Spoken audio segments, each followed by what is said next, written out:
Hello, my name is John Gudgel, chairperson of the 365 Project, and I would like to welcome you to the event this evening. Our elders speak, Blacks in Yellow Springs. Real quickly, I'd like to review the mission statement of the 365 Project. The mission of the 365 Project is to serve as a catalyst that challenges and supports the people of Yellow Springs and Miami Township to engage critically and respectfully in dialogue and action that promotes and sustains diverse African American heritage and culture and educational equity 365 days a year. To my Yellow Springs High School students and McKinney Middle School students, there is a sign-in sheet here for you. If you have not yet signed this sheet in order for you to get extra credit, I strongly encourage you, because tomorrow morning I will send an email to your teachers letting them know that yes, you were here and I have proof. So if you didn't get a chance to sign in the sign-in sheet, I'm going to hand them over to Paloma Wiggins. Put your hand up and we'll pass them around to make sure that the Yellow Springs High School, McKinney Middle School students sign in. Also, I must stress to those who are eligible to vote, we have a very important election a week from tomorrow. There are some very important races and issues, and we strongly encourage you to increase that percentage of Yellow Springs voters, which I think hovers around 60% to vote during the presidential election. Let's see if we can get that figure up higher. So I strongly encourage you to vote if you have not already voted early. At this time, I'd like for members of the 365 Project, please just to stand so that we can acknowledge and recognize you. And I will introduce each of the members of the 365 Project. And I ask that you hold your applause until I've finished introducing everybody. Of course, up on the stage, we have David Perry. We have Robin Jordan Henry, Dr. Angela Wright, Joyce McCurdy right here in front, Cyrena Johnson-Roulier, Judith Ezekiel. I'd like to also, many of you know, our friend, Joan Chappelle, Bomani Moryenda, who will be our moderator today, Karen Hunt, Louise Smith, and Mr. Kevin Magruder. Those are the members of the 365 Project. Did I miss anybody? I think I saw Jocelyn Robinson here somewhere. She's there in the back, Jocelyn Robinson. Thank you. Those are members of the 365 Project. Thank you.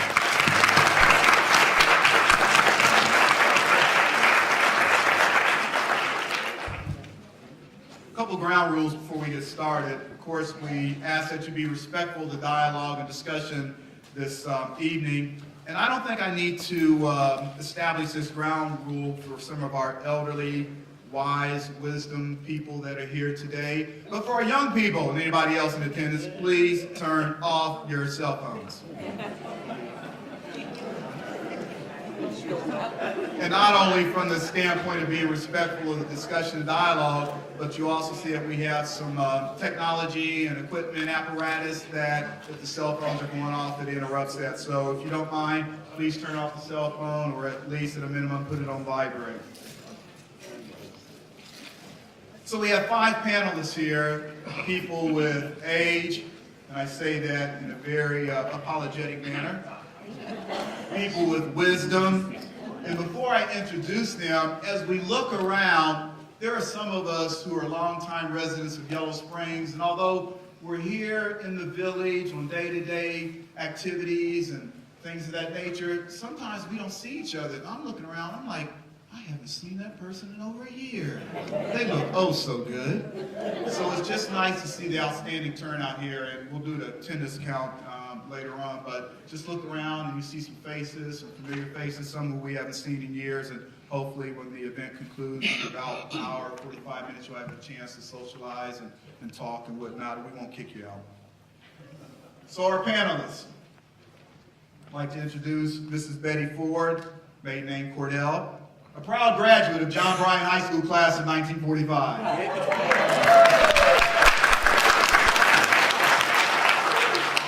Sitting beside Mrs. Betty Ford, we have Mr. David Perry, a proud graduate of Yellow Springs High School class of 1965.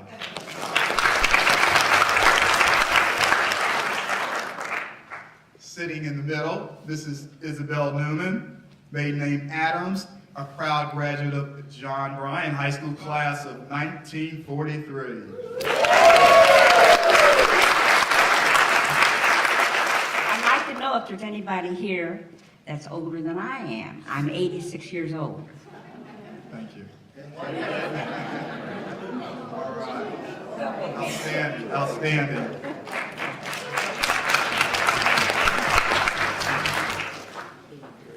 Mr. Kingsley Perry Jr., John Bryan class, 1954. And seated at the end is Mrs. Sharon Perry, maiden name Glenn, Yellow Springs High School class, 1965, wife of that David Perry guy right there.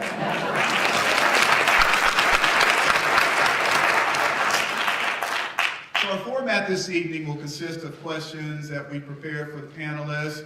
In the latter part of the evening, we'll allow the audience to also ask questions. And at this time, I'm going to turn it over to my friend and colleague, Bomani Moyende, who will take over at this time. Bomani?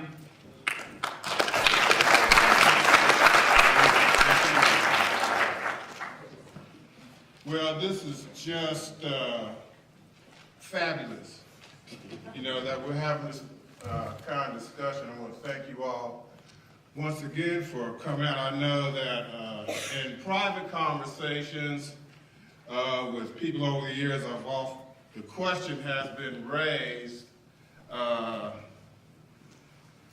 regarding Yellow Springs' self-proclaimed ultra-liberal identity, and some information occasionally rises up that lets us know that a lot of that is true, and a lot of other stuff is true too, that people haven't had an opportunity or haven't been willing to talk about. So when the 365 Project decided to undertake some courageous conversations, this is the culmination of that, and we hope that there's more to follow, but I'm really excited about doing this evening. So the format will be roughly, and I say roughly because I like to give myself some wiggle room. We're going to give these folks about 50 minutes to an hour to educate us, to even talk among themselves. We're going to give a special spot of time for some elders from the audience to comment on what's been shared by our panel. And we're going to give some time for our youth to comment, and then some questions from the general audience as well. So I encourage you not to, to be respectful and not to blurt out anything, because I have a special friend waiting outside for anybody who does that.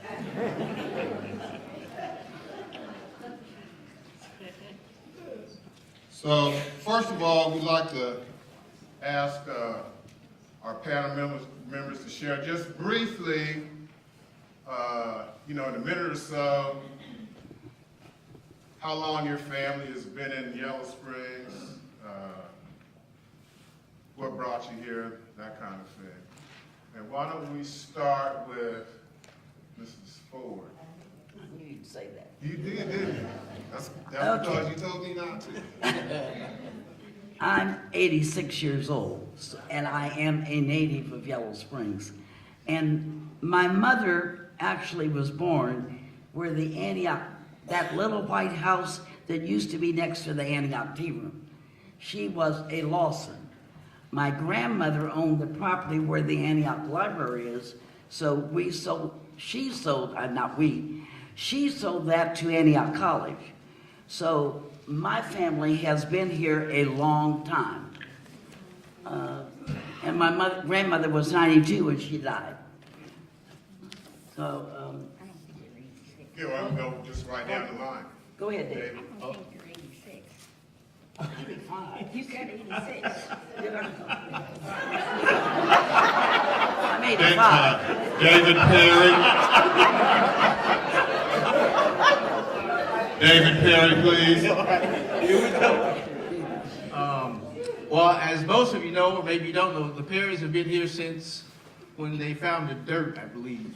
But I'm not sure when we actually came here, but I know I've been here all my life, except for times that I moved away and came back. But anyway, the Perrys have been here since, I don't know when, my grandfather came from somewhere and he jumped off the train here in Yellow Springs and he married my grandmother, and that was another branch of the family. But anyway, that's how we got here. We've been here for a while.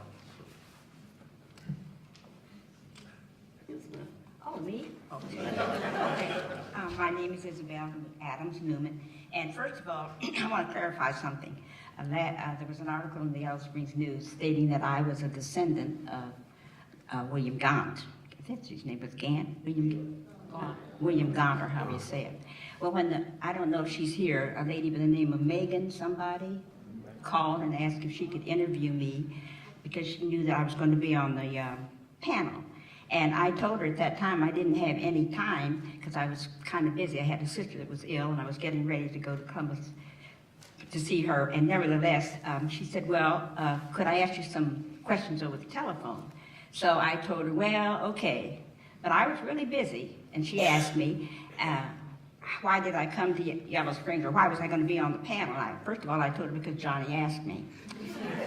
And then I couldn't say no. And then the other thing, she wanted to know how long my family had been in Yellow Springs. Well, I was born and raised here, and as I said, I'm 86 years old. And my mother and father were raised here. And two of my grandparents were raised here, so you can see we're really natives. And I am a descendant of the Moncure Conway slave family. That's Dunmore and Eliza Gwynn. I think most of you are probably familiar with that. I'm a descendant of the Gwynn family. And as I said, my family has lived here all my life. And my grandfather was a man by the name of Mr. Matt Baber. He owned property on South College Street where Renee, I think the corporate headquarters are. He owned all that property and he sold that property to Renee's clear on down to probably 2 or 3 houses down on South College Street. And as I said, I worked for the Antioch Publishing Company for 48 years and here I am. I'm Kingsley Perry, and I was born in 1936 in Yellow Springs. According to everything, my family lived in the west end of Yellow Springs on a small farm. And of course, all my relation lived around us. It was both sides of Dayton Street going up, Rice Street, and then also it was then called Gravel Pit Road. And then there's South College Street and Eden Road. And apparently, my great-grandmother dropped off my grandfather in Jamestown. She was a runaway slave, and then she disappeared. And after that, I don't know when they showed up in Yellow Springs, but it was before 1936. I think. Before 1900. And that's it. My name is Sharon Glenn Perry. Actually, I was born in Dayton, Ohio in 1947. We lived in Xenia, so we moved to Yellow Springs in 1955. My mother worked at Vernay Laboratories, and my father worked at Wright-Patterson Air Force Base. My parents wanted to move and buy a house because they were renting in Xenia, but no one would give blacks a loan at that time, a loan to buy a house. Yellow Springs offered them that opportunity. Porter Construction were building homes out on King Street and Fairfield Pike, so my parents were able to get a loan, and we moved to Yellow Springs in 1955. They paid $9,900 for that house at 617 Keystone Court. So that's how I got here. Another story is my grandfather And Isabel Newman's father, the Adams sisters, were brothers. So when we got here, that was also another good reason to be here, because we had family. But mainly because they were able to get a loan, because they were black, and got us started. So that's how I got here in 1955 in the 3rd grade. Okay, so next we have some questions we kind of previewed and asked the panel members to think about and reflect on. And one of those, the next question has to do with the idea of just experiencing Yellow Springs and your time coming up here as a black person, you know, what that felt like. What are some of the positive and maybe some of the more difficult memories you have just specific to that? And I know Mrs. Ford, you have, I think, maybe some real unique memories of the Little Art Theater when you were coming up as a young person. Right. Yeah. Believe it or not, it only cost a dime to get in. But when I was growing up, we only had like 7 rows on the left side of the theater. And there was a rope in front of the, we had maybe 7 rows, and there would be a rope in front of our little section.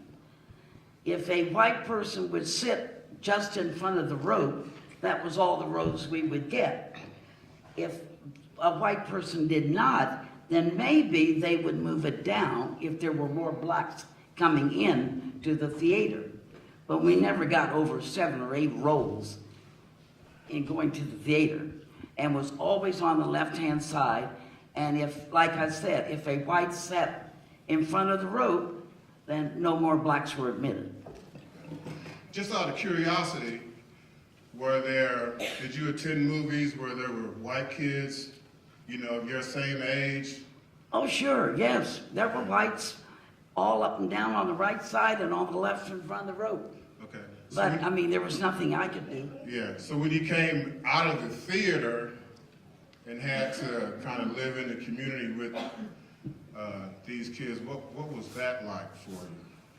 Well, we played together in school, and I was in a class where we had a large number of minorities, which helped. And you always have some liberal whites. Now, do you want me to give some more examples? Sure. Okay, this is kind of changing the subject from the theater. That's okay. But well, we always had what they call, I don't remember whether it was a junior or senior class play.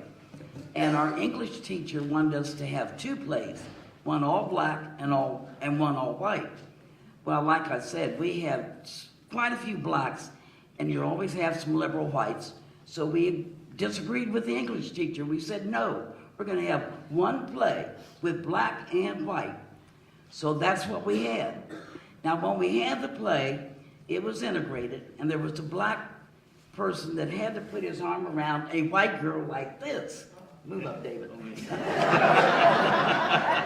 And my parents were there, of course, because I was in the play.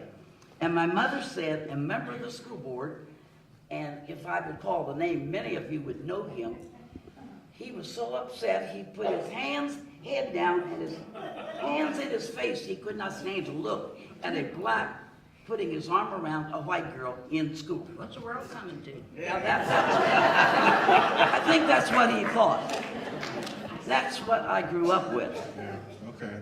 Thank you very much. You're welcome. I'd like to elaborate a little bit on that, on school too, because, of course, I was, I had a Betty in school because I'm older.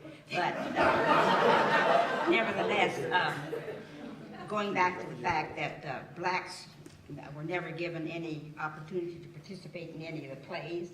We used to have operettas and operas, but we were never given any opportunity to participate in any of the plays. But we had one teacher, when he came there, and I can say his name because you all wouldn't know him, a teacher by the name of Mr. Kenneth Fristow, who was a very liberal-minded teacher.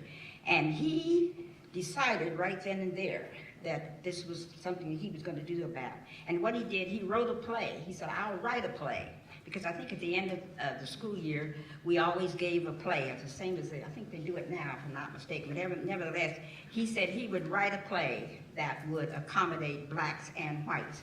And that's how we ever, as I can remember, that's the first time we ever participated in any kind of a play. I can also remember when I was a little girl, and I always wanted to be in anything and everything that was going on in the school system. I couldn't imagine. And I remember very clearly, and I wanted to be in a play because the teacher, she was a music teacher, and she was, this is just to show you how prejudiced they were. There was a music teacher, and she was in charge of the play. A lady by the name of Mrs. Foster, and I don't think she has any relatives here, so I'm going to use her name. But nevertheless, I asked her, could I be in the play, and she said, certainly. It was an operetta. We did a lot of musicals. And I asked her if I could be in the play, and she said, oh, yes, I've got a part for you. And I said, she kept telling all the different other students what they were supposed to dress like and what costumes they would have. And she never told me what kind of costume I was supposed to have. And I kept holding up my hand, because you couldn't be recognized in school unless you held your hand up. It isn't like it is now. They just come and go as they want to. But anyway, I held my hand up, and if you snapped your fingers, they wouldn't, oh my goodness, get detention. So you just had to stand like this and hold it. But anyway, I asked Miss, she called on me, and she asked me what did I want, and I said, well, what's my costume going to be? She said, well, I'll tell you what, now you just tell your mother to go home and braid your hair and put some little braids on. And she said, just take any kind of little raggedy, dirty dress. That's what she said to me. I was so happy, I went home and I told my mom. And just so happens that my grandmother, who was a feisty little lady, happened to be at the house when I went home and told my mother, Mama, I'm going to be in the play at school. Miss Foster said I could be in the play. Mama was just pleased, and she asked me what was I supposed to do. And I told her, and she told me what kind of costume. My mama beat it down at that school. That was the end of that. I was never in the play. But I said that to say that there was a lot of prejudice in the school system when I went to high school. Lots and lots of prejudice in the high school. Don't you also have a memory of helping organize to get a black teacher in the school system? Yes, we did. Talk a little bit about that. By the name of Mrs. Hatcher. Phyllis, you remember what year that was? I have to call on Phyllis because she helps me with my memory. Was that the 60s? I don't remember. She was the first black teacher in the school system. It was the 60s. Yeah, about 59. It was. Susan and I were Mrs. Hatcher's first class. Okay, she was the first black teacher. And they thought that the school was going to fall apart, but at that time, as I recall, now you always remember, my memory is not what it used to be, so I'll try to remember as much as I can. Mr. Perry, Willie Perry, which would be your Uncle. some relation. He was on the school board, Mr. William Perry, and as I remember, Mrs. Hatcher applied for the school board. Her husband, I believe, worked at Bernays, Mr. Charlie Hatcher, and so Mrs. Hatcher was a school teacher, and she applied for the school. And they just thought that the school was going to pots because we're going to hire a black teacher. And they dismissed her. I think they dismissed her, but nevertheless, the only way we got her reinstated, the blacks formed. Could you get a little closer to the Oh, I'm sorry. Everybody. The way we got her reinstated, the blacks formed in Yellow Springs and met in houses. And we decided the only way that we were going to get a black person on the school board or to remain on the school board, as a school teacher, that we would have to get as many black people as possible at a school board meeting. And we organized and sent letters, Phyllis, I think you remember this, to the black people in Yellow Springs, and asked them to meet, and we met, unbeknownst to the whites in Yellow Springs, because we didn't want them to know what we were doing. James Lawson was involved in that. I don't know if you remember our mayor, James Lawson, used to be a mayor. Buster Hamilton was a part of that committee. I think Harold Cordell might have been a part of that committee. Phyllis Jackson might have been, were you on that committee? Anyway, Kenny Hamilton. Anyway, we met and organized, and we got as many black people as possible, and we asked them if they would, I think that we wanted them to be at the school board meeting, and an election was coming up, and we knew it was important for us to get as many blacks registered to vote. So we took them to the polls in Xenia, we got them registered, unbeknownst to the white community. And then when we had the big school board meeting, we met down at the school, and for those people, blacks that didn't have an opportunity to get to the polls, we formed carpools and we took them to the polls so that they could register. And we also took them to the school board meeting. So when they had the big school board meeting and all the blacks were there to nominate Mrs. Hatcher, I believe, or to support Mr. Perry or whatever it is for the school board, we wanted to get him on the school board. And it's sort of kind of not coming to me really clear. But anyway, we did as much as possible to get as many black people as possible to the school board meeting. And I remember there was a man that, I don't want to say his name, there was one of the members of the school board when he saw blacks coming to the school board meeting, and we were there to support Mr. Perry, because Mr. Perry was on the school board. And so this white person said to Mr. Perry, he was frightened, and he said, are we going to have a riot here this evening with all these blacks here?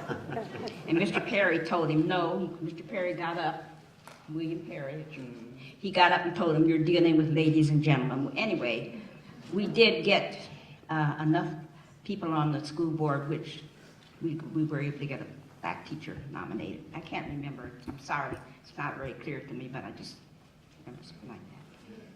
There were a couple of times you alluded to you were organizing and you didn't want the white people in the community to know what you were doing.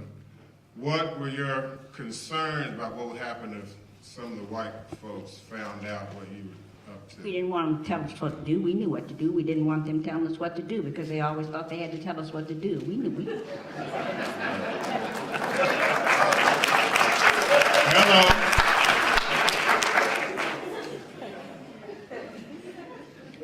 Okay, let's move to Mr. Kingsley Perry. Thanks for sharing that. That's something that I wasn't aware of, and probably a lot of people in here was not aware of too. The ideas sound familiar, but they sound, I don't know, growing up here, it almost sounds like foreign to this community, because I don't think a lot of us ever knew anything about much of that. So thanks again. Yeah. Mr. Kingsley Perry. Yes. Excuse me. When I was young, we had 5 barbershops in Yellow Springs, and 2 of them were black, and I couldn't get my hair cut in any of them. And why was that? Well, if you notice my skin. Anyway, I had a suntan, and so therefore they wouldn't allow me to get a haircut in them. Not even the black barbershops? No. The one black barber would take us to his house on the weekends and line us around the wall in the kitchen and cut our hair. And he was our minister at church as well. And he'd take us home and do it. That was a bit rough, but Someone asked why. Why did he take them to his house and cut their hair? I'm not sure, but I think Was it like an unwritten rule that the black barbers could only cut white people's hair? Or? At home, not in the shop. We couldn't go in the shops. And You couldn't go even in the black barber shop. Not even in the black barber shop. You must remember, the black barbers depended on the white race. That was their. Get a little closer to the microphone. I'm sorry. I said, you must remember that the black barbers, was Mr. One on Xenia Avenue, I can think of, Mr. Sandy Pettiford, they depended on the white Business. clientele, yes. Right. So therefore, they didn't want to mix, because if it was a black person was in the barber shop, They wouldn't go in. that would have ruined their business. You I couldn't see. blame them for that. That was their, you couldn't really Yeah. blame them. They didn't know any better. That's a good way of putting it. They didn't know any better.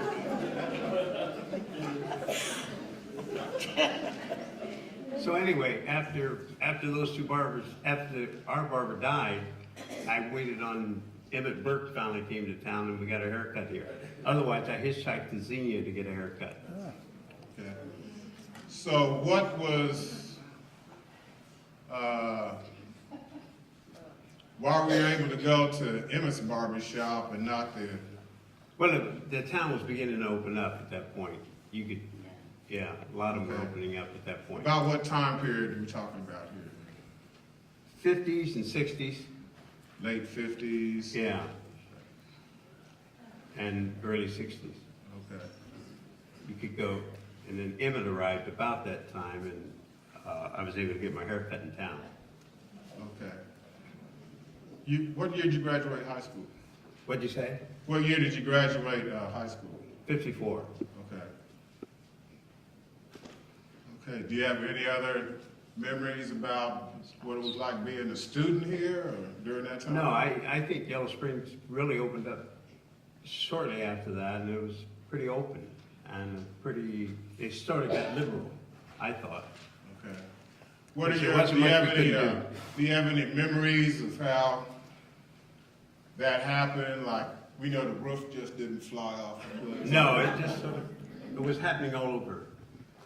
But when I was younger, I had a neighbor kid that I used to play with, and one day his mother took me aside and said her son couldn't play with me anymore because they joined an organization that didn't allow that.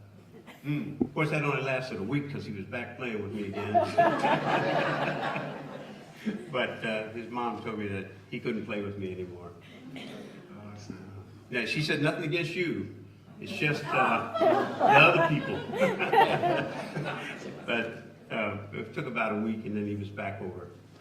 Well, like Isabel said, they didn't know any better. Sharon.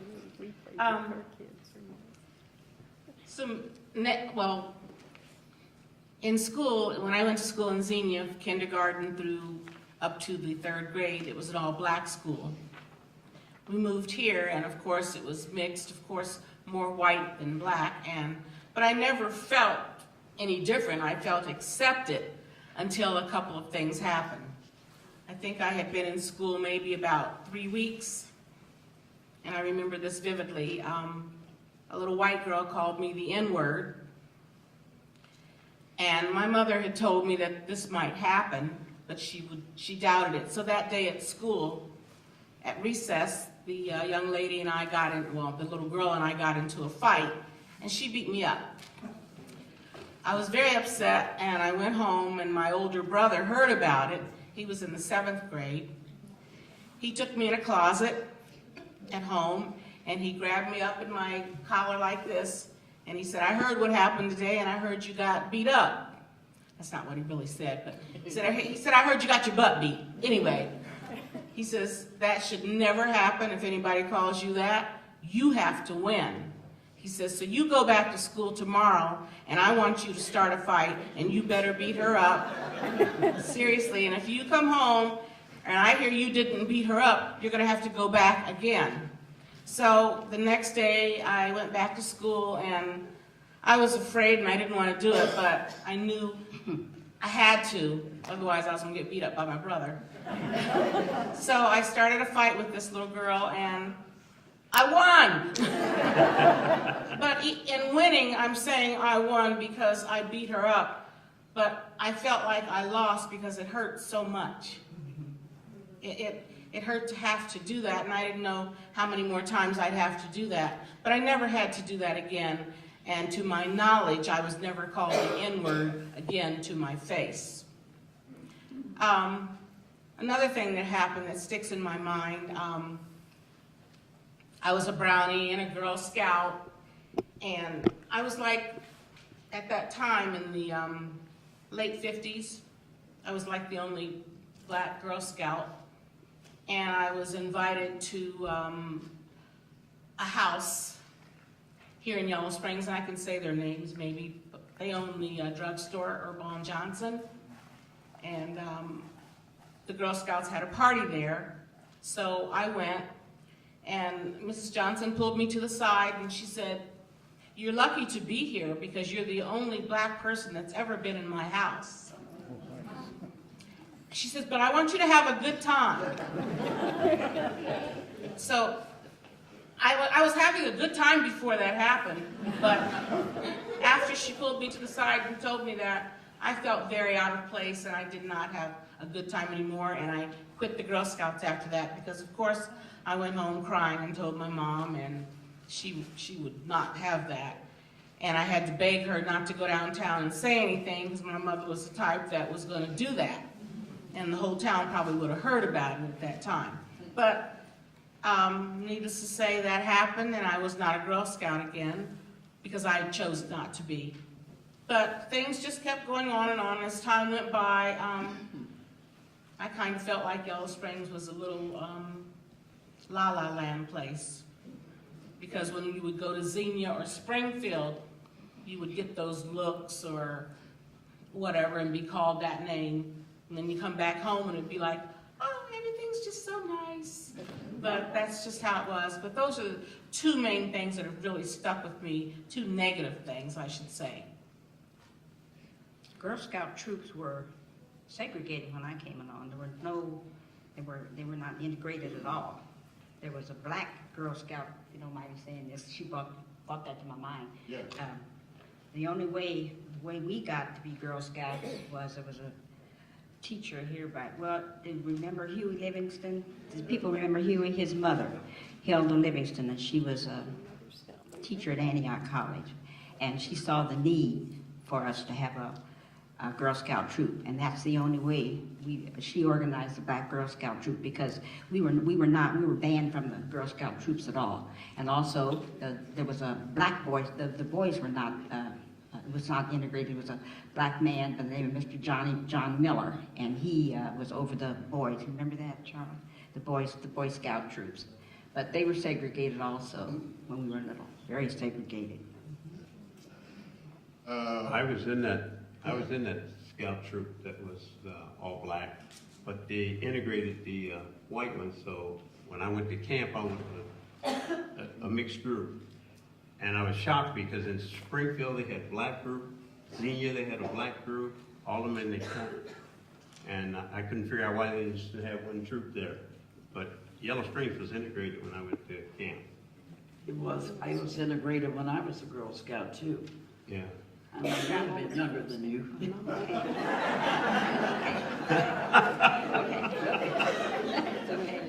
And I'm 85.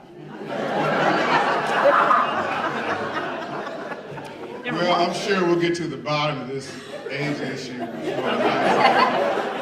But there were more black businesses in town years ago, and also the drugstores were segregated. Right. There were two drugstores. There were two drugstores. There were two right? drugstores. One was Urban Johnson, and the other was Harvey's drugstore. Finley's. Oh, Finley's. Finley's. Finley's drugstore. Told you my memory's not too good. But anyway, Finley's drugstore. But I was thinking there was a Harvey in there somewhere. Maybe it's Finley. Okay, maybe Mr. Harvey worked in there then. A little humor helps. Anyway, they were both segregated and we couldn't go in there. I remember the kids after school, I can see them now. They would go in there and I can see them there. I didn't even know what a phosphate was or a soda. I think I was probably, maybe about 16, 17 years old before I even knew what a soda was, because we didn't have access to anything like that. But both of the drugstores were segregated. And if I remember correctly, civil rights ordinance was introduced, I wish I could remember when, was introduced into the Yellow Springs. I don't remember just when it was, but my father was on the council, and I remember he is the one who brought up that, or introduced the civil rights ordinance in Yellow Springs, when things were supposed to be not segregated anymore. We could go in the drugstores, but we could not sit down in the booths or sit at the counter. But you could go in and buy an ice cream cone or soda or anything and take it out. You just could not sit down in the drugstore. But you couldn't do that during Isabel's time because you're 85. When I came along, you could sit at the counter and order whatever you wanted. Privileged. Yeah, well, yeah. I had to change sooner or later. Now, was there any discussion, or you said there's a civil rights ordinance that came about, but those things don't just, happen all by themselves. Do you know anything about how that came about? I give Antioch College credit for opening up Yellow Springs to students.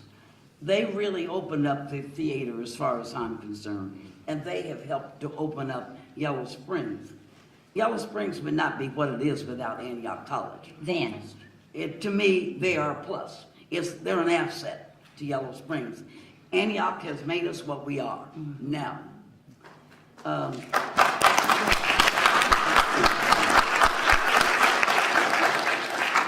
I do remember when we used to have two separate softball teams in Yellow Springs. One was sponsored by P.W. Wise, which my father managed, and the other was called Whitehall, and it was managed by Kaufman. Harold Kaufman, I think his name was. yeah. And you could not mix the softball teams. I mean, it was all black and all white. And they were rivals, but that was part of our entertainment too. We would go to the ball games, which were down behind the high school. John Bryan. Right. Yeah.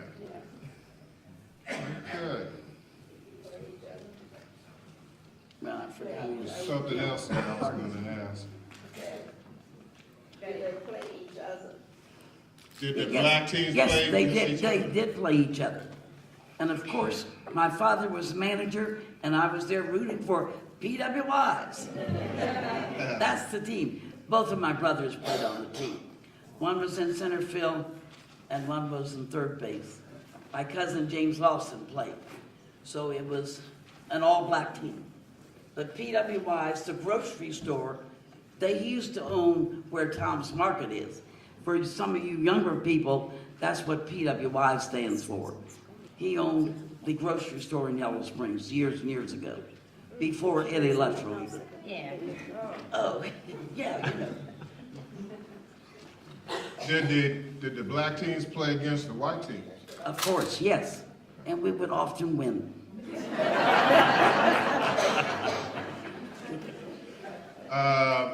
During our meeting last week, Mrs. Ford, you mentioned having possession of a special nightstick.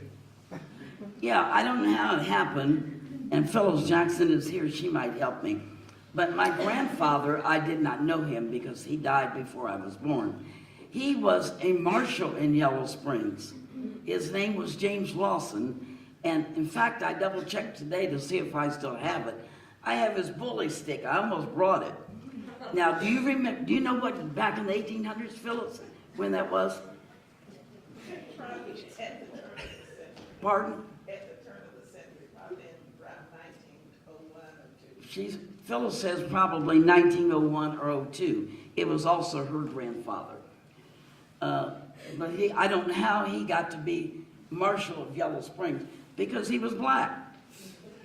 That would be interesting to find out, wouldn't it? It really would be. Yeah. And unfortunately, we do not have any elderly black. We are the elderly. So I can't go back that far. I don't know, who knows? Ask Isabel. 86. I mean 85. You got me confused.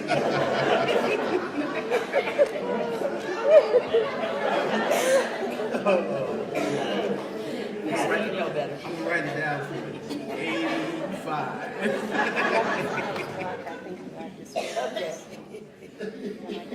Okay, when it came to,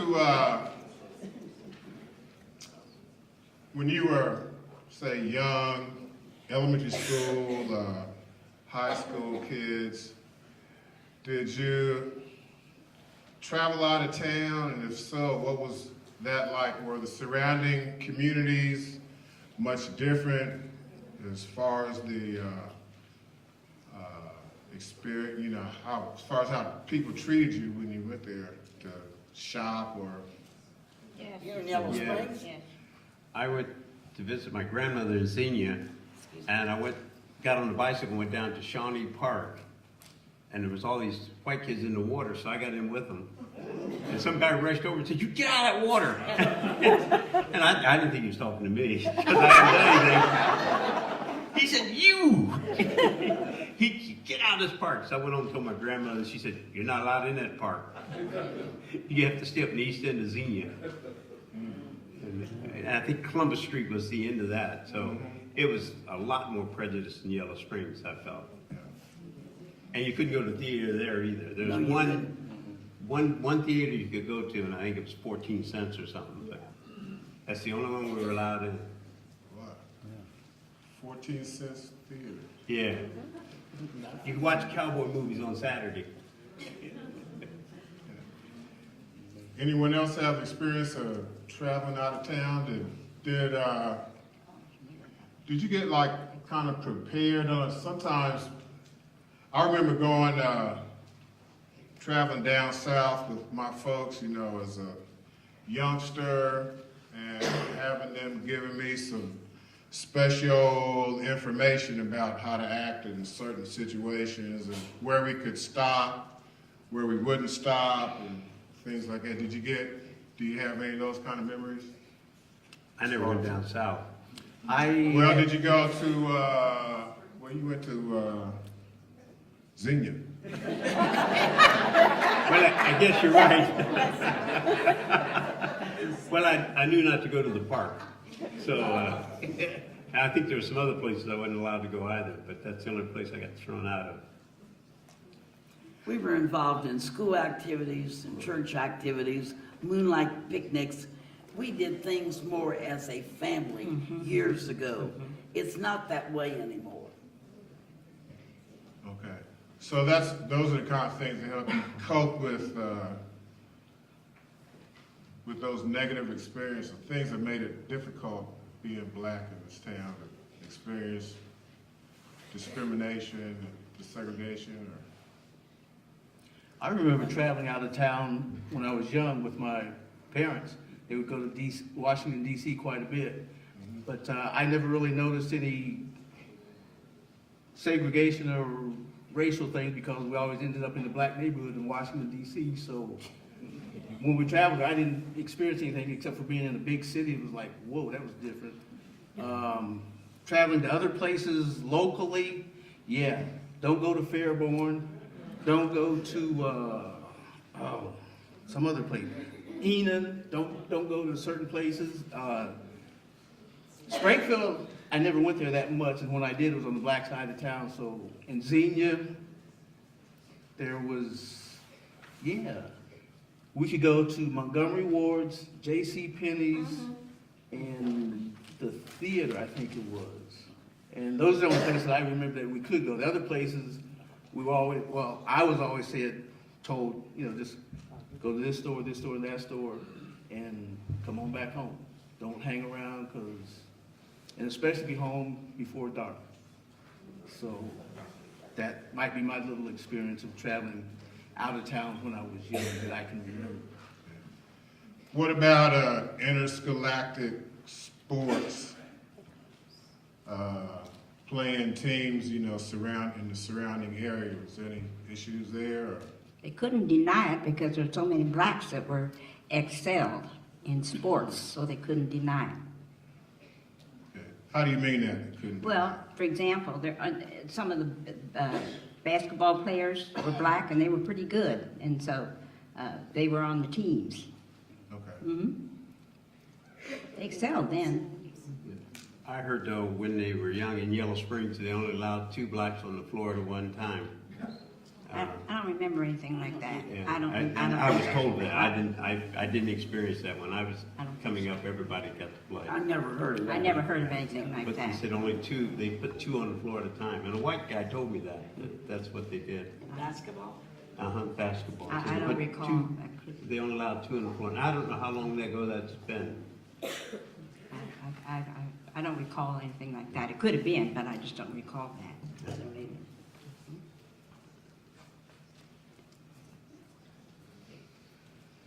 Okay, do you have any, who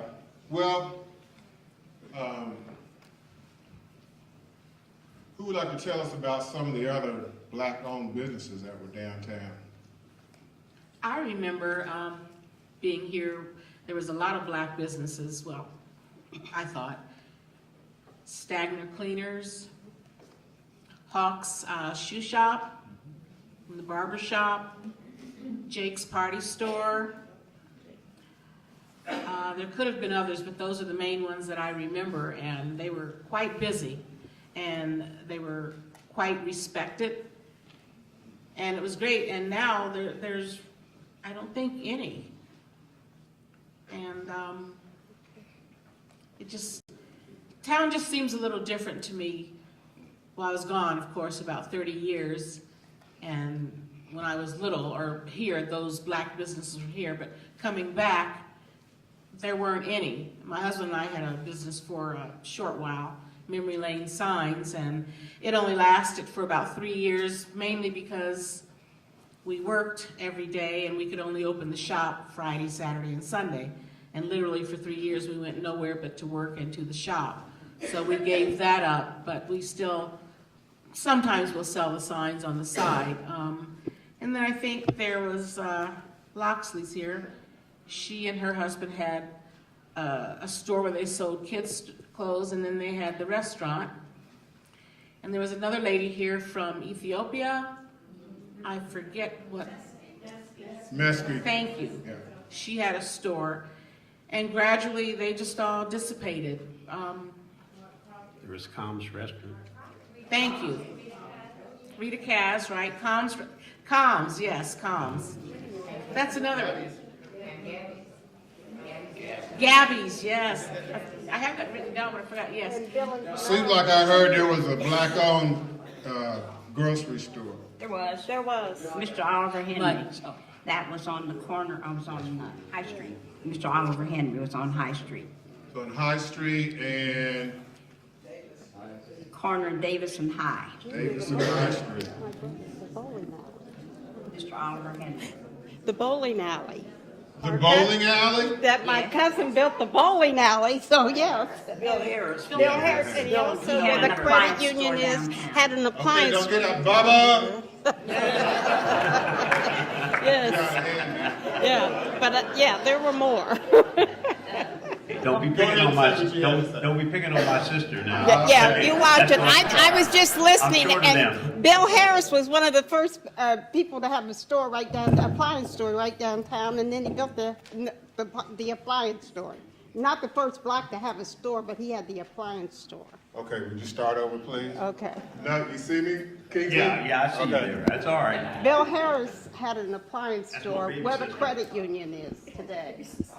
And, A little closer. oh, a little closer. And he also built the Hey, bowling gotta alley. get closer. He also built the bowling alley. I don't think that's working. He gave you a mic, it ain't working. Here, talk into it. Okay. He also built the bowling alley out by the dollar store. Yes. Okay. We okay now, Kingsley? Yeah, we all right. Okay. And the thing is, my brother worked at the appliance store. That's why I don't know why he didn't remember. Patsy talking to Mike, we didn't hear you. I said you worked at the appliance store. I don't know Yeah. why you didn't remember. We okay now, Kingsley? Now we okay, yeah. All right. So you can call off the bouncer. Bomani, Yes. I believe that those papers that I gave you list all the black businesses that were in town at one time years ago, if anybody's interested. You might name them.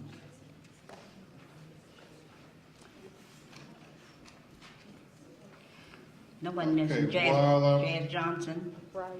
Nobody remembers The Mr. shoe Jazz. store. He was Jazz Johnson, I do. Mr. Jazz Johnson. And Keno's, Keno's which was Restaurant Yeah. downtown. Xenia Avenue and Dayton Street. Keno's. Keno's. I knew you were gonna bring up Keno's. And didn't somebody? Mr. Sandy Pettiford Barber Shop, Tell us a little bit What, about what, Keno's. what was Keno's? a restaurant. You could go there and buy A little pop. closer to the mic, please. I'm sorry. You could buy soft soda there. I don't know, did he have beer license?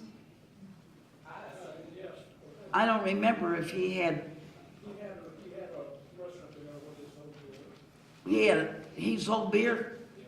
Okay, I guess he did have a beer license, and he had a jukebox there. You'd go there and you played a jukebox, you could drink pop. The Antioch students. But drink beer if you wanted it, if you liked it. But it was a black business. Started out on Xenia Avenue and then ended up on Dayton Street. Betty, Common Goldies. Common Goldies. Common Goldie.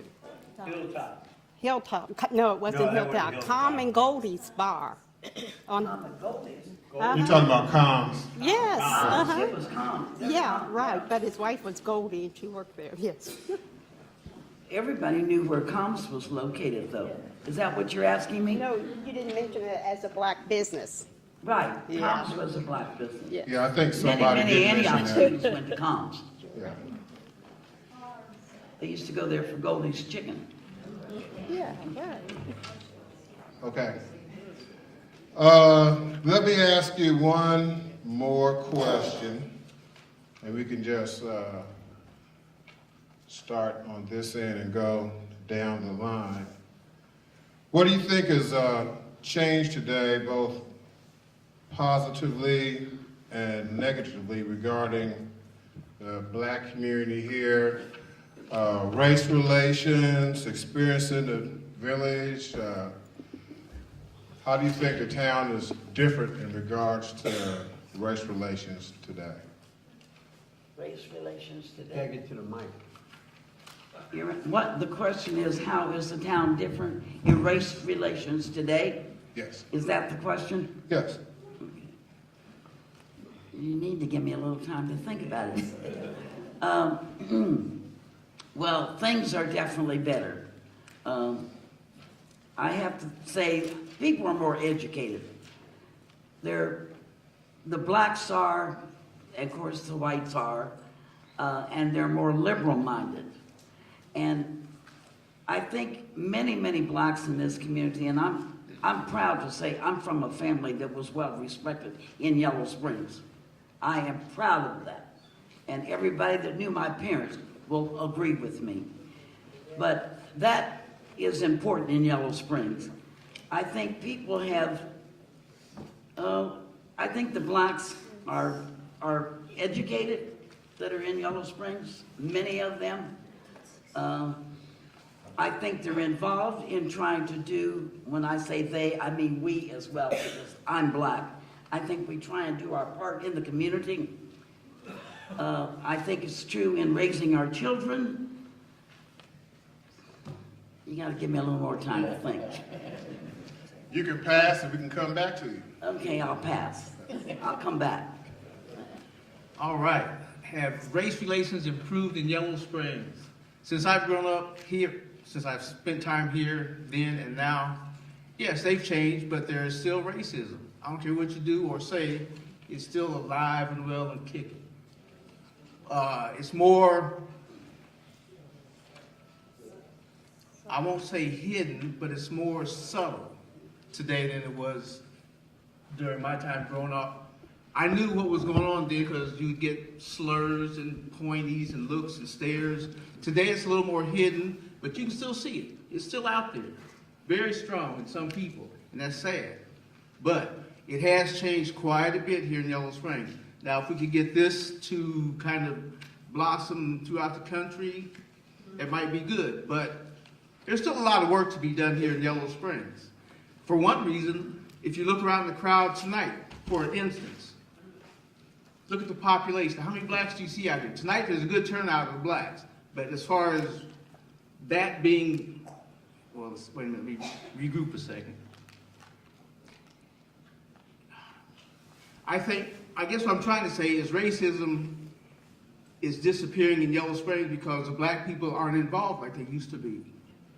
The black families are not strong like they used to be. We're dispersed, we're gone, we're split, we don't care, we're getting older.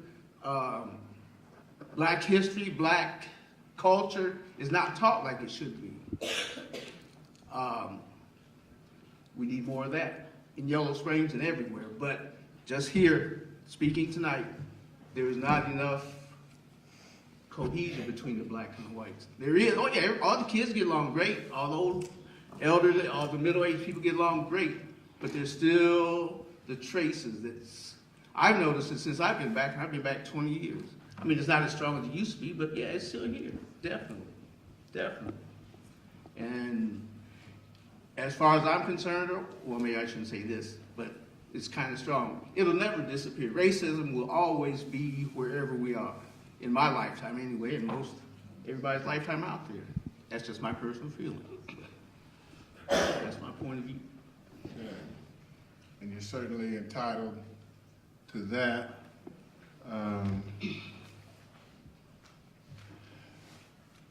When you say that, is it just an opinion, or is it something like you feel like you've been experiencing here, you know, recently, since you moved back to town? Or? Oh, yes, I can say I've experienced it here and elsewhere, and since I've been away and been a few different places and come back, I've been, how can I say, exposed, but I've also been kind of trained to pick up certain things where normal people, white people wouldn't, because they're not black. Being black in general, there are some things that you just have deep inside feeling and the knowledge. I mean, like I said, you have to be in tune to some of it. Sometimes somebody will say something and they're joking about it, but when you get right down to it, they mean it, although they're joking about it. So some of your personal interactions with people you notice, what? Oh yeah, yeah, very much so.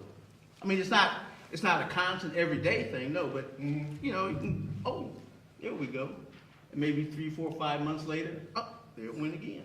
Just little things you do, and you can't really, well, you can do something about it, but it depends on the situation if you really want to involve yourself in it, or to say, well, they don't know any better, or whatever the case might be. You kind of have to be gentle with, well, I would say gentle with it today, but you don't have to be forceful or outspoken or militant about it. Right. So. Okay. Thank you. Isabel, how do you think the town has changed over the years? Oh, okay, he said I had to get close to the mic. Well, see, when I grew up, and I'm thinking back when there were a group of white people in Yellow Springs who, to me, showed a great concern for blacks in this respect. They wanted to make sure that they were on the council. They wanted to make sure they were on the police department. They wanted to make sure they were represented in every aspect in the community. And they went about it. I'm thinking about Dewey's, Ray and the Deweys. I'm thinking about Marty, Willa Dallas, and I'm thinking about Duncans. I'm just thinking about all those people years ago, and who, you know, when we had the march, who the ones were out marching and so forth. And that generation is gone. When I go downtown now, I don't feel comfortable in this respect. People to me are not friendly. I've said this before. Now, those that I know, but it used to be people were, the whites were friendlier.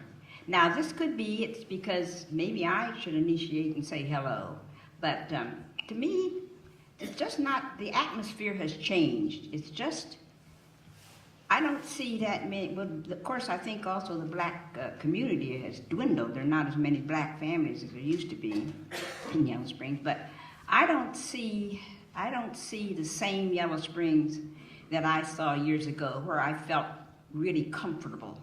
I'm not saying I feel uncomfortable, it's just that I just don't know people, and then maybe it's because I don't make an effort like to attend council meetings, but I look at the council meetings and I don't see anybody, I don't see any of us there. There's one black person on the council, but there were back years ago, as I said, there were a group of white people in Yellow Springs who it seemed to me made an effort to see that blacks were represented better in Yellow Springs. I don't know, maybe it's because, as I said. So you're saying there was a group of white people who were supportive of black people being involved in community government? They went out of their way. Seemed to me they went out of their way to do it. Mm-hmm. And now maybe they say, well, you've come along far enough, now you're on your own. I don't know, whatever. But, so I said, but I just don't, I don't see the friendliness that I used to see. I just don't see the friendliness. Now, around in my neighborhood, I mean, I have some wonderful neighbors. They're all friendly, very friendly. And here again, it's because we know each other. But then when I am out of that atmosphere, yeah, it's different. It's different. And as I said, maybe, we should initiate. It isn't necessarily their fault. Maybe we should try and initiate or reach out a little bit more. I'm not sure. Okay. But I just don't see the So friendliness. it sounds like it's been kind of like an isolation kind of occurring, Well, separation.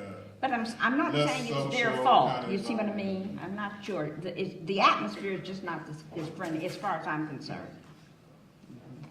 Okay. If I go down to Tom's Market and I go in, if I know some of the people, like I know Dr. Hyde, he may stop and say something to me, or we have a conversation. But if they don't know you, they don't speak. But there was a time when the everybody spoke. The whole town was friendly. I don't think the town was as friendly. Whether they knew you or not, were close friends, people just cut the ball over and speak. Need to move on, I think. Mr. Perry. Well, I consider myself very lucky. I went to school here, I worked here, I retired from here, and whenever I got promoted on the job, I got moved up. My life was very good here. And I still speak to everyone on the street, and everybody's friendly. So I don't have that problem, but I go out of my way and speak to them ahead of time. So, and then I find them very friendly if you speak to them. But if I just walk by them, they don't speak. But if you speak, they seem to be glad to speak back. Mm-hmm. So I feel really good about Yellow Springs and the way it is, compared to all the surrounding communities. When you can go to Clifton, I have a friend that lives there, Rudolph. He speaks. The rest of them I don't speak. Okay, Sharon? Yeah, I've always found it very friendly here. Since coming back from LA and being back home about 20 years, I feel safe here.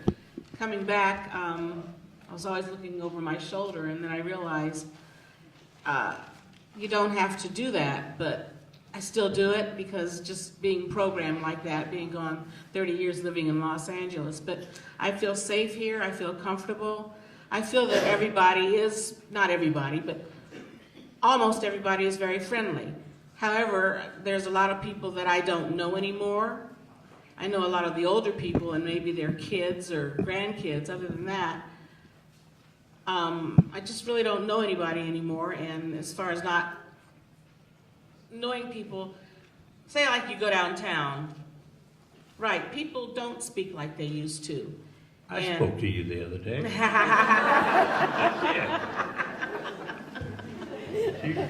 Okay. I'm saying most white people don't speak to you, and some black people who know you might, you know, and it's just the way it is, I guess. One thing I noticed is, I find it funny, is coming back, we like to go to the high school basketball games.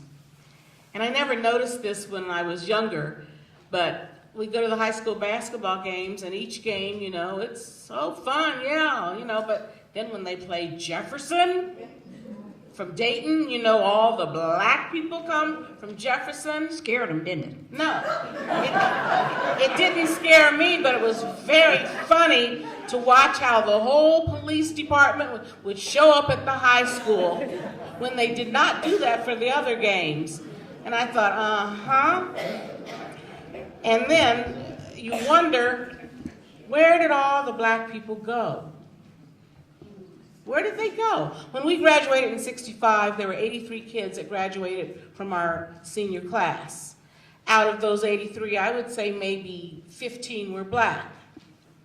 Now when we go to graduation, I think there's maybe 40. They're lucky if they have 45 kids graduating from the high school, and it's like you're looking to see how many blacks there are. There may be 4 or 5 black kids out of those 43 kids. And it's like, where did they go? Well, I guess the kids grow up, they leave, and when they try to come back, or other people try to move in, black families and some white families, you can't because it's so expensive. It's like, let's keep Yellow Springs very high priced, this is just my opinion, very high priced to keep out the riffraff, meaning riffraff of black people and white people, but I feel especially black families. Because Yellow Springs, and this might sound bad coming from any mouth, but realistically, Yellow Springs white folks know who their black folks are. And it's like saying, yeah, we know who these people are. They're fine to be here because we know them. And it's okay. We know their history and whatever, it's okay. And I feel if So Yellow you're saying we Springs... don't want any new black folk? Well, wait, yeah, I'm getting there. Okay. The thing is, if you're rich and, you know, quote, go to doctor or this or that or the other of high standards, then yes, please come in. But I honestly feel that if Yellow Springs made it affordable and 50 to 75 or whatever black families moved in, I honestly feel the town would get very scared. Because Yellow Springs isn't used to this. They're used to a small group of black people who, you know, we're all gonna get along. But if you get too many people in that the townsfolk don't know, I think it would be very scary to Yellow Springs, I really do. And maybe not only scary to white folks, but maybe scary to some of the black folks too. Because I don't want to, you know, it's just all white folks. No, it's all together. That's one point. My next point, and I'll be quiet. Yeah, make it nice, Make it quick. please. He's cutting you off. I'm being nudged, but go ahead. Please that's finish it. your point, though. No, that's it. 'Cause, you know, okay. When it's Martin Luther King Day, everybody comes out. Oh, hi, how are you? Da, da, da, this is wonderful. Da, da, da, da, da. The day's over, and it's like, yeah, hi. Yeah, you know. And a year goes by, Martin Luther King. Oh, you going to Martin Luther King? Oh, hi, how you doing? Da, da, da, da, da. And then it's over. And it's like, if we're going to keep this up, we have to keep it up and saying we, I mean both black and white. Yeah. But So it sounds like you're kind of speaking to the depth and the quality of relationships, you know, across lines. Yeah. okay. Okay. You okay now? I don't want to get on the bad side of no Perry's tonight. It's okay. Okay, we're going to move quickly into our next segment, but first, please give our panel members a hand for today's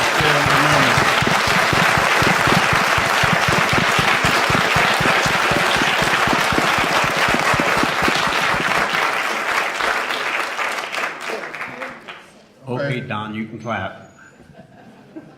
What we'd like to do is kind of open it up to the audience, and I'm going to take the liberty to spend this immediate next section offering some space for any of our elders in the audience who have questions for the panels, memory to share, an important point you think that needs to be made in this forum here tonight. So just raise your hand and one of our volunteers will bring a microphone to you. You're not elderly enough yet, but we'll get to you. We'll get to you. As soon as you get old enough. Yeah, keep working on it. Okay.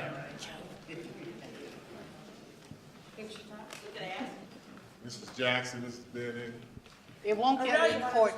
The tricky part is that if you don't use a mic, it won't get recorded. So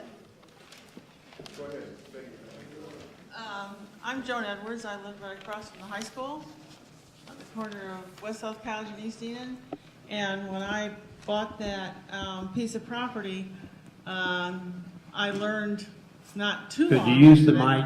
I am using the mic. It's as close to me as I can get. Somebody said I was the blockbuster in the area. I had no neighbors on either side of me. My nearest neighbors were the Pattersons, who were several doors down, or several lots down. There was nobody. Does anybody know who owned that? It was supposed to be a farm, that little farmland around the corner of West South College and East Eden. It's the red brick and cedar-sided house. Where you live? Yeah, where I live. That was the Paxson property. That was the Paxson property? Mm-hmm, the Paxson property. Okay, that's interesting. And I wanted to address the issue about the town having changed. The bad news is that we've all gotten older, and I think, to my awareness, by and large, the older people aren't as willing to talk to one another on the street. The younger people all talk to each other, you know, and there doesn't seem to be any issue there. And sometimes I almost feel like I'm expected to be prejudiced. I've never been prejudiced in my life. When I went to high school, I graduated, this is in Michigan, in 1961, and our graduating class elected a black woman as our class president. And that was probably a big surprise. But sometimes I almost feel like people expect me to be prejudiced because I'm a white, essentially 70-year-old woman. Dr. Do you Hyde? expect me to be prejudiced? No.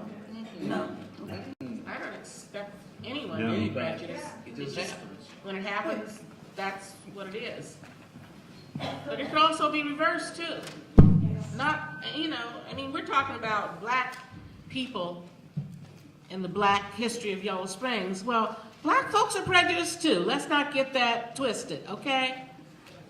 But I think we all can be very accepting when we realize that we all can respect each other and be friendly towards each other. But mainly, the main thing is to respect and to know that we are all human. We're all human. But we all, I don't care what race you come from, we all have some prejudice in us. It's just trying to overcome it and just be the best that we can be and respect. Try to take a walk in each other's shoes. That's it. Mr. Hyde? Yeah. Yeah, I have a memory, and I'd like to see if the panelists or any of the others who are in the 80s can confirm this. When the demonstration took place in 1964 about the Gagner Barbershop, some 100+ people were arrested. The black community was pretty angry at that point. I was practicing medicine with Dr. Burley, and Barbara Cordell came out to our Burley and Hyde office, and she said to us, because we're so angry at what's gone on, and so angry that Gagner has been able to continue his discrimination so long, despite the law, we're going to boycott all the Yellow Springs businesses until they get rid of Gagner. But we won't boycott your doctor shop. Now, that's what I remember. Does anybody else remember that there was such a boycott? I do. And in fact, Gagner did leave. Yes. So it worked. Yeah, they did do a boycott. I don't remember the outcome of it. But I do remember there was a boycott. He sold a shop at that point. It was over the barber shop. Yeah. You're saying they boycotted. But I don't remember the outcome of it. They boycotted the other businesses to put pressure on Gagner. Yeah, remember that? Yeah. The other memory I have is about the barbers. When I was a student back in '48, we had a race relations committee, and at that time there were 3 barbers in town, and as Kingsley was saying, none of them would cut black people's hair. So we went to Mr. Pettiford, and we said, look, if you'll cut black students' hair, we'll send all our students to your shop. Now, whether that actually worked out, I don't know. I graduated and went away, but that was our effort. And I think Mr. Pettiford did open a shop at that point. Yeah, that I don't remember, but. Up top. Lucy? Hi. Can you hear me? Yes. You Hi. state your name, please. My name is Lucia de Ridder. I came here for the first time in 1978. And the first place I visited was Calms. And I lived in Dayton, Ohio. And I had a husband who was an African American, and we had 6 kids. I came here for the first time, and I really felt, being from Holland, that I felt like, oh, I fit in here, really. With me and my kids and I. Although my husband was an Air Force officer, he did not want to come here. But I became an early widow and came here with kids. And I have 6 kids, I experienced reverse discrimination. And that I mean is, you know, how my daughters went to high school and they were harassed a lot of times because they didn't want to go on dates or things like that. So I know, and that was really a disappointment, but that was then. And I keep hearing saying, people, and I had recently an incident 2 years ago in the pool here with my grandkids, that I was chased on my bike in a car with 4 young people, that my daughter happened to see that they were trying to, they called me names too. So I got an apology from that later, but what I'm saying is, I hear everybody say things is changing, but really it comes from both ways. I really experienced both ways. And just because you could not always tell what my children were, we experienced it both ways. And I really was kind of disappointed at that, too. But you know, I found out living in Yellow Springs now, I feel like if you say hi to people, they talk to you. Most of the time people say, are you kids all born in the Netherlands or something like that? But I really think it goes both ways. I'm sorry, I'm a little shaken up here about it. But I really think, you know, all people all over the United States have kids living everywhere in Texas and everything. Everybody is changing. I think a lot of it came, I hate to bring in the political thing, but I think a lot of it came with people here on the news and everything, so it became very harsh recently, I feel. And I think you notice it here also. And I think it's nothing that unusual, but maybe eventually, you know, the whole atmosphere is changing, or all the people are changing. So you're saying you were kind of harassed or made to feel uncomfortable? Well, they would call me names because I heard them say some things which I really thought was derogatory. And you felt like it was a racial issue? Yes. Okay. I heard him say something about other people, so I spoke up. And then those people were waiting for me when I get out of the pool, things like that. So it can go both ways. Okay. And that's all I have to say. Okay. Thank you.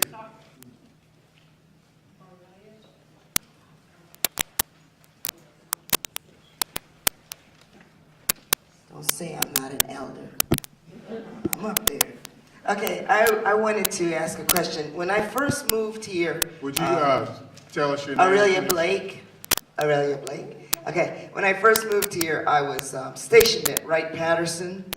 I was in the Air Force, and I moved my family here because I felt that we would have more acceptance. It looked like a very diverse community. I used to have to drive back and forth through here going to an agency on the other side of town.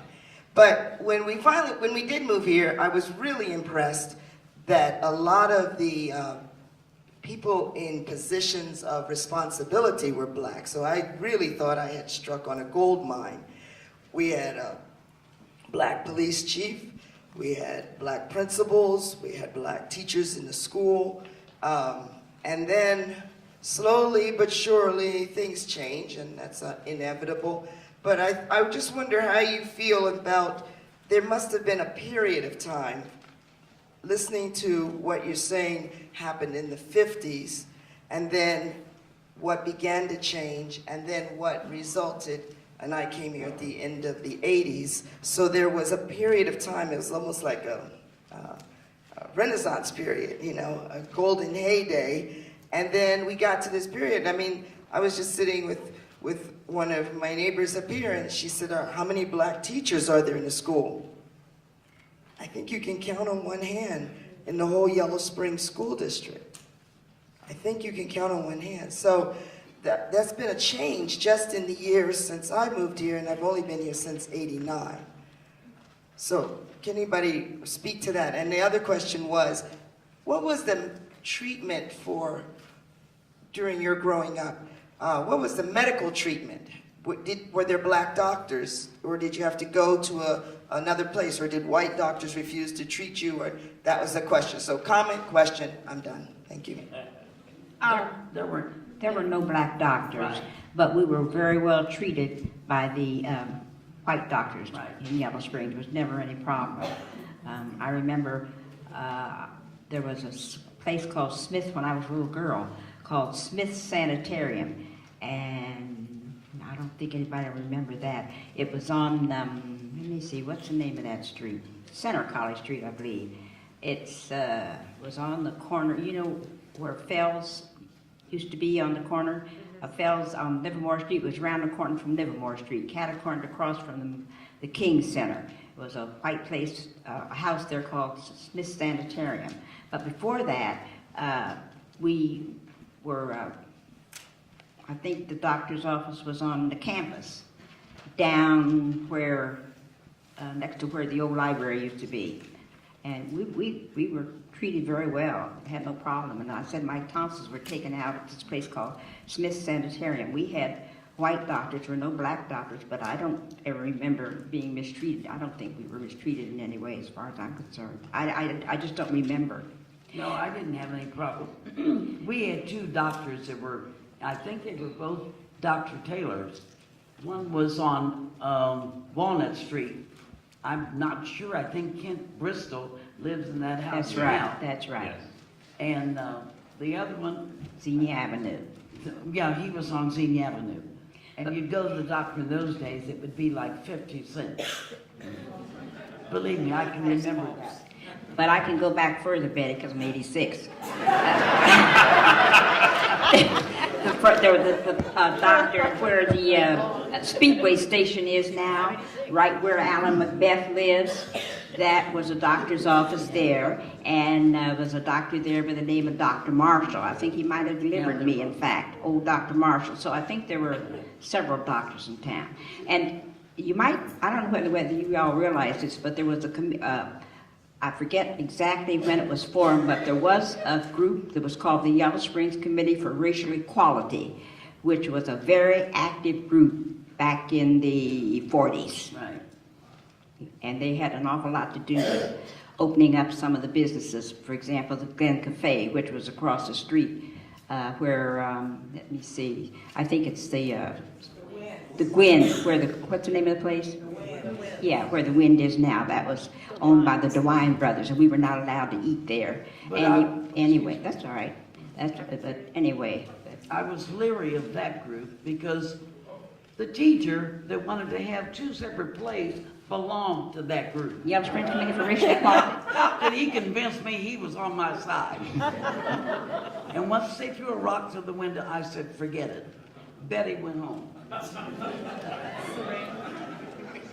My doctors were Dr. Burley and Hyde when I was growing up, and I always felt comfortable going to the doctors. I always stayed well, and I would like to take this opportunity to say thank you to Dr. Hyde. You may not remember my mother, but you took very good care of her. She had pancreatic cancer. She did very well, and I remember coming with her to see you. And I just want to take this opportunity to say thank you because she greatly appreciated you helping to extend her life. You were a very courageous woman.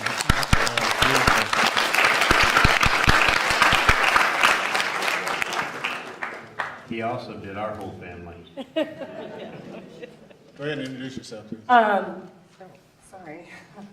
I'm Cyrena Johnson-Williams, and I guess I'm sort of an elder, but not really an elder. I'm like an elder who is part of the world that our elders created.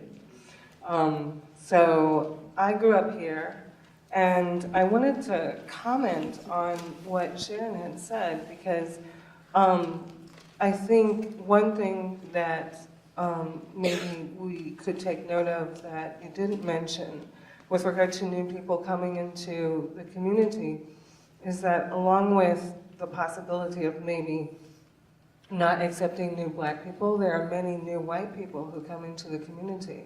And I know that when I was growing up here, there was a really big radical division between inside and outside, and we talked about it like that, like they're from the outside, they're not from here, or we're from here, and you know, when we go out, it's like this. And I'm thinking that when new white people come to town, they're not really part of that, and they may or may not bring their own ideas about race relations and things like that to town with them. And just in relation to that, I'm thinking also that when I grew up here, there were a lot of community things going on that that I don't really see happening now. And I'm saying that because I moved away, but I have recently come back. And I've been back for a number of months and just, you know, living here again and looking around, getting my bearings again, seeing people I've known forever. One of the things that was really important in that regard when I was young was the community folk dance. Every single week, everybody went there. And it was a place where there was a lot of conviviality, and you met people that you didn't know, and you might see them again the next week, and there was just a real warmth about that. And I know that that doesn't go on anymore. And there were also lots of different kinds of activities happening at Antioch on the golf course and stuff like that. And the last thing I want to say is that I think that that generation that created the world that I grew up in, they also had a cause. They had something which drew them all together that they felt was very important. And there was a whole cadre of people who were connected around that cause, both white and black, and they created a world. It was an amazing world. Yeah. So I want to say thank you to all of you. It was. Great, thank you. Up top here, we have just under 10 minutes, so we're going to ask you to keep your comments as brief as possible so we can get in as many as possible. Okay, I actually have 2 questions and a request. So I'll let you decide how quick you want to have them answer, or or if at all. But why don't you start with the question? Introduce yourself first. Okay. Reverend Timothy Liggins, pastor of Central Chapel Avery Church. Yes, sir. My first question is, and I'll throw out the 2 questions and the request. But my first question is, what would you say would be the high point or the climax, the peak of blacks in Yellow Springs in terms of maybe presence on city council or principals in the schools, that sort of thing? What decade or 5-year period, that sort of thing? Second question is, Can someone maybe briefly speak on the church life in the community? Have there always been just the two churches, two black churches? And the request I have is hopefully before the night is over, I'm not sure if this was on the agenda, but if there could be a photo of the elders, I think that would be really historical if a photo can be taken of the elders that are here on the panel and in the audience. Thank you.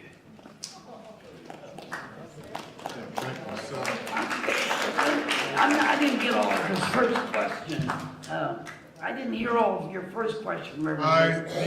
I believe it was what do you think was like a highlight time period for black involvement in town, community government, school board, things like that? Is that pretty close, Reverend?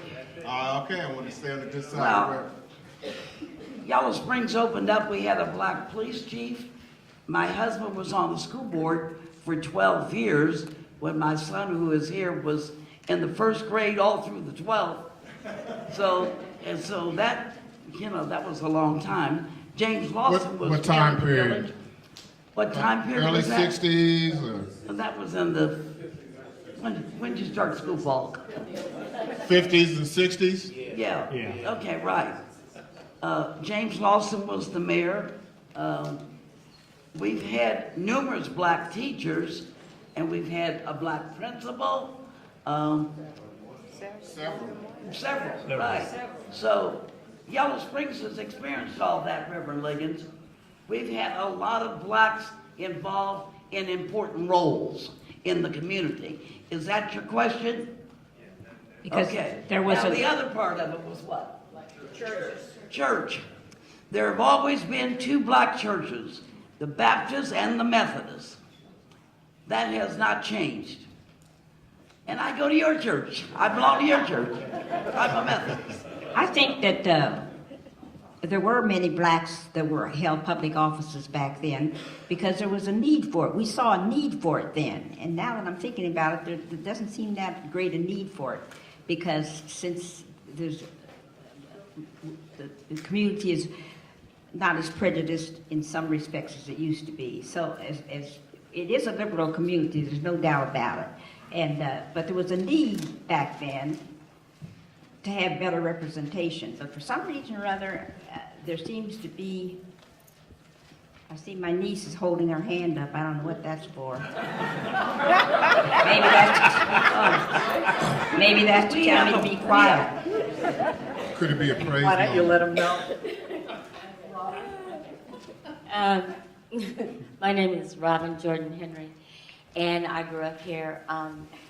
And I do know some of the history about blacks on the school board, village council, police department, etc. And I have seen a dearth of blacks involved in those same activities over the last few years. I went away, I was back and forth quite a lot over the last 30 years, and I've seen the change. To some degree, though, I blame my generation for that because we've moved away and we haven't been as involved. However, I do think, and I'm speaking to whoever, I do think that we need to be involved more than we have been. We need to get out there and get on the village council because you do need, regardless of how fair or unfair you think things are, there needs to be a diversity. Thank you.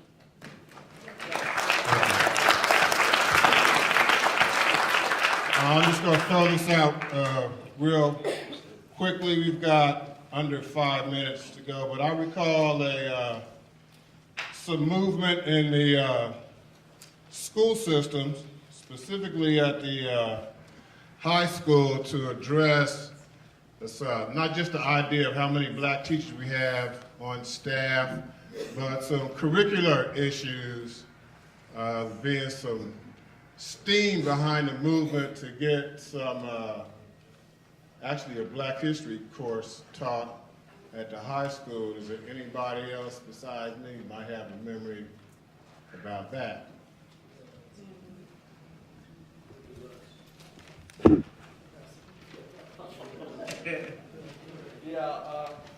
Wait for a microphone. Just pass the microphone on.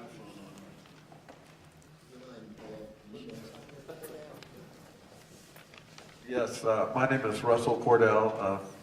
Betty Ford is my aunt. My dad was her older brother, one of the brothers that she was talking about who played softball. He was also a policeman on the police force here in Yellow Springs, along with Jim McKee, who was the chief of police. In 1968, I can remember when I graduated, not graduated, excuse me, I was going from my junior year to my senior year.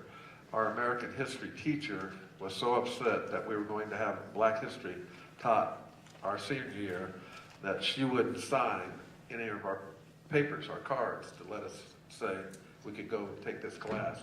So we all had to go down to the principal and tell Mr. Malone that she wouldn't sign that. He said not to worry about it, you can still take the class anyway. We did get our Black history teacher in 1969, and several of the people that are here now that I was in school with also took the course.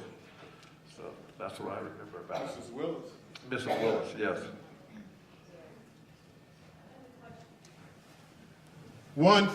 Thank you, Russell. And Where's the question? one final question, and then we're going to go into wrap-up mode. Well, thank you very much. I really enjoyed being here. And I do have a question, listening to all the different stories and concerns. And I picked up on Sharon's concern about tokenism, where we can have a Black principal and we can have a teacher. But how do we break down the real barriers that where we can think, oh, it's fine, but in our hearts, where can we bond to go beyond just showing up at the Martin Luther King walk? Where does the change really happen? How can we do it in a way that is going to be lasting and deep and real? It starts with forums like this. It starts with community meetings like this. We get together, we discuss these things, we bring them out in the open. Hard, soft, hot, cold, bring them out, we can discuss them. That's how we get along as a community. That's what we need to do more of. And hopefully, and I think I'm right, we are going to have a few more of these meetings. So maybe a different panel, but we'll still have these discussions, I'm sure. Or you can join the 365 Project. We have membership forms available, right? And just, talk to one of us, and it's taken us a while, to get to this point, to even have this. And I remember trying to do something like this about 20 years ago, and I won't go into all the details, but this is kind of like how long it took, and we need to pick up the momentum. But, it's through nobody's fault. I think it's just people moving in, out, personal, interpersonal changes. But I want to thank you all again for attending. Stick around for a wrap-up, and another hand for our panel, please.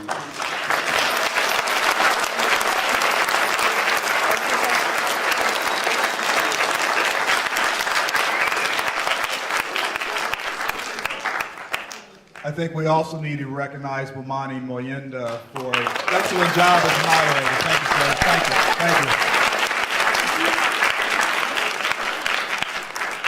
175 people in attendance. Thank you. 175. So to borrow a phrase from our young people, we always have to give shout outs to a couple people, because an event like this does not take place without the able assistance of a number of individuals.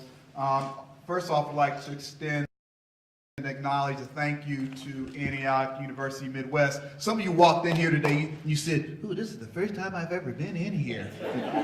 And it's just outstanding that Antioch University Midwest, Dr. Ellen Hall, president, extended their openness to allow us to use this facility. So a big props, shout out to Antioch University Midwest. I also, and I don't want to get in trouble, but I know I'll forget somebody, and somebody will remind me, well, you forgot to say a big thank you to these folks, but let me just quickly give a list of people to acknowledge: the Human Relations Commission of Yellow Springs, also the Yellow Springs Schools, Yellow Springs Blog, Yellow Springs News, also Michael Caselli and Adam Abraham. Please stand up. These are the people who organize the technology, the sound system, filming.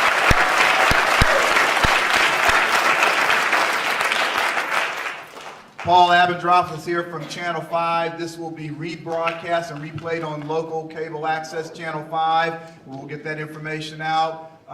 Some other people I need to acknowledge and thank. I want to acknowledge Karen Hunt from Antioch University Midwest. She has been ably assisting us with the logistics, and she also told me to tell you there is an elevator for those of you who do not wish to walk these steps. See Karen, make use of the elevator. There are evaluation forms.